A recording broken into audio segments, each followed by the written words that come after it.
નમસ્કાર દર્શક મિત્રો, અમરેલી ટાઈમ્સ ન્યૂઝમાં આપનું સ્વાગત છે.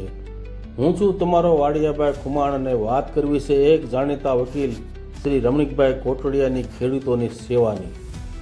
જમીન જે ખેડૂત માટે માત્ર માટીનો ટુકડો નથી પણ તેનું જીવન છે, તેની મૂડી છે. પરંતુ કાયદાકીય ગૂંચવણો અને રેવન્યુ રેકોર્ડની અપૂરતી માહિતીના કારણે સામાન્ય રીતે આપણા ભોળા ખેડૂતો જ્યારે જમીન અંગેના નાના મોટા કામો કરાવવાના તાલુકા કે જિલ્લા કચેરીઓમાં જાય છે ત્યારે જમીન કામના જાણકારો તેમની પાસેથી મોટી ફી વસૂલીને તેમનું શોષણ કરતા હોય છે.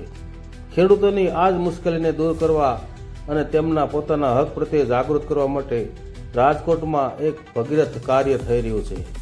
રાજકોટના જાણીતા અને જમીન રેકર્ડ રેવન્યુના નિષ્ણાત વકીલ શ્રી રમણીકભાઈ કોટડિયા દ્વારા તાજેતરમાં જ 15મો ખેડૂત રેવન્યુ તાલીમ કેમ્પ સફળતાપૂર્વક યોજાયો હતો, જેમાં ગુજરાતભરમાંથી આવેલા 100થી વધુ ખેડૂતોએ જમીન રેવન્યુ રેકર્ડ અંગેની ખાસ તાલીમ મેળવી છે. ખેડૂતોના સાચા માર્ગદર્શક અને વકીલ શ્રી રમણીકભાઈ કોટડિયા જમીનના કાયદાઓ અંગે અદ્ભુત માસ્ટરી ધરાવે છે. તેઓ પોતે મેળવેલું આ કોમર્શિયલ અને કિંમતી જ્ઞાન માત્ર પોતાની પાસે રાખવા નહીં માંગતા, પરંતુ ખેડૂતો સુખી અને આત્મનિર્ભર બને તેવા હેતુથી દર મહિને 2 દિવસનો ખાસ તાલીમ કેમ્પ રાજકોટ ખાતે રાખે છે. સૌથી મોટી અને નવાઈની વાત તો એ છે કે વકીલ સાહેબ કોઈપણ સ્વાર્થ વગર પોતાના ખર્ચે પ્રવાસ કરીને ગુજરાતના ગામડે ગામડે ફરે છે અને ખેડૂતોને પોતાની જમીનનું રેકોર્ડ કેવી રીતે ચોખ્ખું રાખવું તેની સમજણ આપે છે. આ કેમ્પ પાછળ વકીલ સાહેબની એક જ વિશાળ ભાવના છે કે દેશનો ખેડૂત રેવન્યુ રેકર્ડના તમામ નાના મોટા કામો જાતે કરતો થાય, કચેરીઓના ધક્કા ખાવામાંથી બચે અને પોતાના ગામના અન્ય ખેડૂતોને પણ મદદરૂપ બની શકે.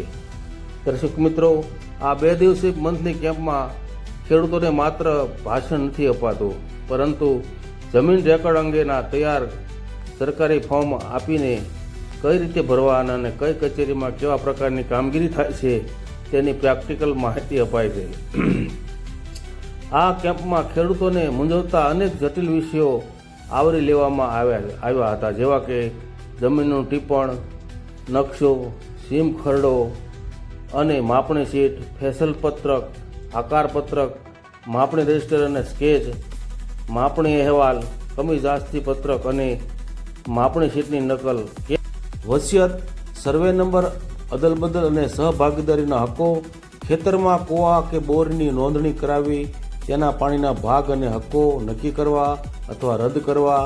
આ ઉપરાંત જમીન પરના બોજા કે ગીરો મુક્તિ અંગેનું માર્ગદર્શન અને સરકારના IORA પોર્ટલનો સંપૂર્ણ ઓનલાઈન ઉપયોગ કેવી રીતે કરવો તેની વિગતવાર સમજણ આ કેમ્પમાં આપવામાં આવે છે. આવો જ એક ભવ્ય અને માહિતીસભર કેમ્પ હમણાં જ રાજકોટ ખાતે તારીખ 13 અને 14 જૂન દરમિયાન યોજાયો હતો.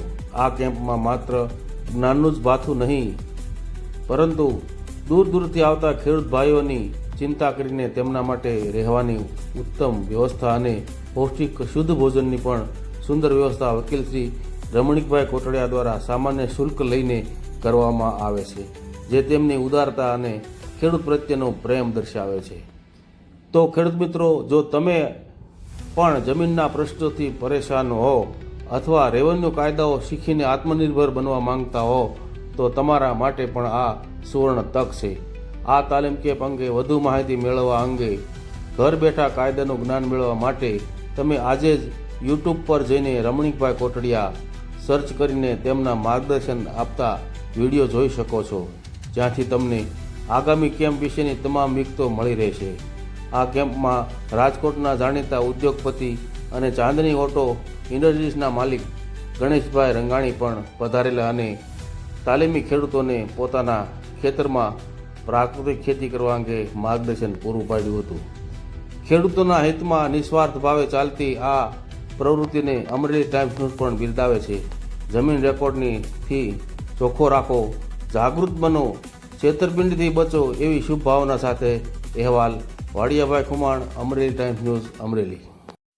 હું રમણીકભાઈ કોટડિયા ખેડૂતોને રેવન્યુનું માર્ગદર્શન અને તાલીમ આપું છું. આજે ગુજરાતના ખૂણે ખૂણેથી 170 રજીસ્ટ્રેશન હતા, એમાંથી 100થી વધારે વ્યક્તિઓ હાજર છે 16મા તાલીમ કેમ્પમાં. આજની તારીખ છે 13 અને 14 જૂન. 13-14 જૂનના આ તાલીમ કેમ્પની અંદર માણસો શું શીખશે, તો પોતાના રેવન્યુને રેકર્ડને કેવી રીતે ચોખ્ખો રાખવો જોઈએ જેથી કરીને આવનારા ભવિષ્યમાં તકલીફ ન પડે.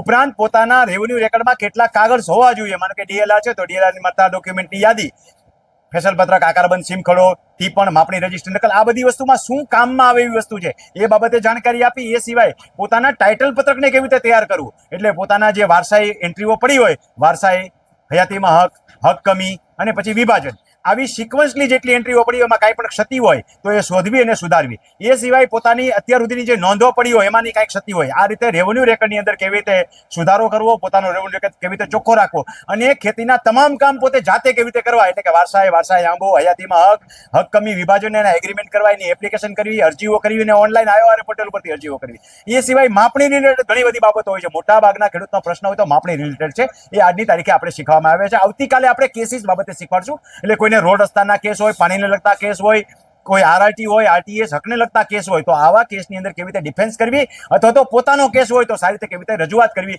કોઈ પણ વકીલ રાખ્યા વગર સારી રીતે કામ કરી શકાય. એટલા માટે યુટ્યુબની અંદર જઈ રમણીકભાઈ કોટડિયા વિડીયો નામની ચેનલ જોશો તો તાલીમ કેમ્પમાં જેટલું શીખવામાં આવે છે એટલું બેઠે બેઠું આપણે એમાં મૂકીએ છીએ, એટલે જે લોકો તાલીમ કેમ્પમાં નથી આવતા એને પણ ઘરે બેઠા આનો લાભ મળી શકે.